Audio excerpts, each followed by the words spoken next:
দীর্ঘদিনের লালিত স্বপ্ন যদি আপনার হঠাৎ সত্যি হয় তাহলে কেমন লাগবে বলুন তো? Hello, this is Saad. I am coming once again. আজ আপনাদের নিয়ে যাব বৃক্ষ মেলায়। এই মেলায় যাব বলে দীর্ঘ ১ বছর ওয়েট করেছি। গত বছরও এই মেলাটি বসেছিল কিন্তু দুর্ভাগ্যজনিত কারণে সেইবারের মেলা থেকে আমি একটিও গাছ কিনতে পারি নাই। তাই যখন মেলাটি বসছে এই খবর আবার কানে এলো তখনই নিয়ত করে ফেললাম ৩ টি গাছ কিনে ফেলবো আগেই।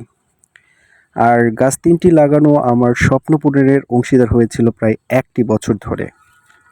এতক্ষণ হয়তোবা আপনাদের জানতে ইচ্ছে করছে কি সেই গাছগুলো? হ্যাঁ, বলবো। একটু ধৈর্য ধরুন। আর স্বচক্ষে দেখে নিন এবং কমেন্ট বক্সে জানিয়ে দিন গাছগুলো দেখার পর গাছগুলোর নাম। মেলায় প্রবেশ করার পর আমি তো অবাক। আসলে আমি ভেবেছিলাম আজকে বৃক্ষ মেলার শেষ দিন। ভেবেছিলাম হয়তোবা খুব একটা বেশি গাছপালা থাকবে না। অর্থাৎ গাছের সংখ্যা কম থাকবে। কিন্তু এখানে এসে দেখি মনে হচ্ছে মেলাটা আজকেই বসেছে। আসলে চারিদিকে যেইগুলো স্টল বসেছে, প্রত্যেকটা স্টল ভর্তি গাছ। তো এখানে এসে আমি কনফিউজ হয়ে গেছি যে কোনটা রেখে কোনটা নেব। আসলে আপনারা যখন একটু গাছের প্রেমে পড়বেন বা গাছ লাগানোর যাদের মনে খুব ইচ্ছা আছে, তাদের আসলে এইরকমটা হওয়াটাই স্বাভাবিক। তো আমারও এইটাই হয়েছে। সো আমি অনেকগুলো স্টল ঘুরে দেখছি মানে যেই স্টলেই গেছি সেইখানে অপছন্দ হওয়ার মতন কোনো গাছই আমার চোখে পড়েনি। অর্থাৎ আমি যেই গাছটাই দেখছি সেই গাছটাই আমার নিতে ইচ্ছে করছে। কিন্তু কি করার? আমি তো আগে থেকেই আমার পরিকল্পনা করে রেখেছি আমি কোন গাছগুলো নেব। সেই মোতাবেকই আমি একটা স্টলে গেলাম এবং সেখানে গাছ চয়েস করছি। আবার আশেপাশের ওই স্টলগুলো ঘুরে দেখছি মানে কোনটা থেকে নেওয়া যায়। বেশ কিছু স্টল ঘুরে আমি সিদ্ধান্ত নিই ফিক্সড একটা স্টলে ঢুকবো এবং সেখান থেকে আমার পছন্দসই গাছগুলো নেব। মেলায় আমার সাথে সাদৃশ্য বাবু এসেছে। সে আমার পিছে ওও গাছগুলো দেখছে। মোট কথায় আমার সুপারস্টার কখনোই বোরিং ফিল হচ্ছে না। ও খুব প্রাণবন্তই এখানে স্টলগুলোতে আমার সাথে ঘুরে দেখছে সবকিছু। ওর ভালোই লাগছে ব্যাপারগুলো। তো এরই ফাঁকে আমি একটা দোকানে বা একটা স্টলে আসছি। এইখানে আমার কিছু গাছ পছন্দ হয়েছে। তো আমি প্রথমত ওই স্টলের মালিককে এই গাছগুলোর দাম জিজ্ঞেস করলাম।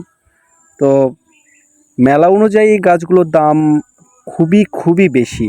মানে এত বেশি দাম মানে আমি যেগুলো কল্পনা করেছি, যা কল্পনা করছি কল্পনার চাইতেও ৩ গুণ বেশি দাম ছিল গাছগুলোর। তো যাই হোক ভালো গাছ হলে অবশ্যই ভালো দাম দিয়ে কিনতে হবে, এটাই স্বাভাবিক। তো আমি আরেকটু দেখার জন্য আরও কিছু স্টলে মানে ঘুরে দেখতে চাই যে আসলে সবগুলো স্টলেই কি গাছগুলোর দাম একই আছে না অনেক কম বেশি আছে, এইটাও দেখা দরকার। আসলে একক সিদ্ধান্ত সবসময় আমাদেরকে যেকোনো খারাপ পরিস্থিতিতেও ফেলে দিতে পারে। তো মোটামুটি যেই কয়টা স্টল দেখেছি তার মধ্যে এই স্টলটাতেই আমার গাছটা পছন্দ হয়েছে। আমি এটা দোকানদারকে বুঝতে দিইনি। তো যাই হোক একটা পর্যায়ে আমার সিদ্ধান্তটা আমি স্টল মালিককে জানালাম এবং গাছগুলোর গুণগত মান ঠিক আছে কিনা সেটা যাচাই করার জন্য আমি বারবার মানে স্টল মালিককে বিষয়গুলো খুলে বলতে বলছিলাম। তো তারা আমার সাথে বিষয়টা মানে পার্সোনালি শেয়ার করেছে যে, "না, আপনি গাছগুলো নিতে পারেন, সমস্যা নাই। এই গাছগুলোর প্রকৃত রহস্য এবং প্রকৃত যেটা ঘটবে গাছগুলো নেওয়ার পর, সেইগুলোই তারা আমাকে বলেছে এবং তারা এখানে আমি যে কটা স্টল ঘুরে দেখেছি তাদের মধ্যে এই স্টলের যে স্টলের মালিক তিনি অনেক বিশ্বস্ত একজন লোক। সো এনার কাছ থেকে গাছ নেওয়া যেতে পারে, কোনো সমস্যা নেই।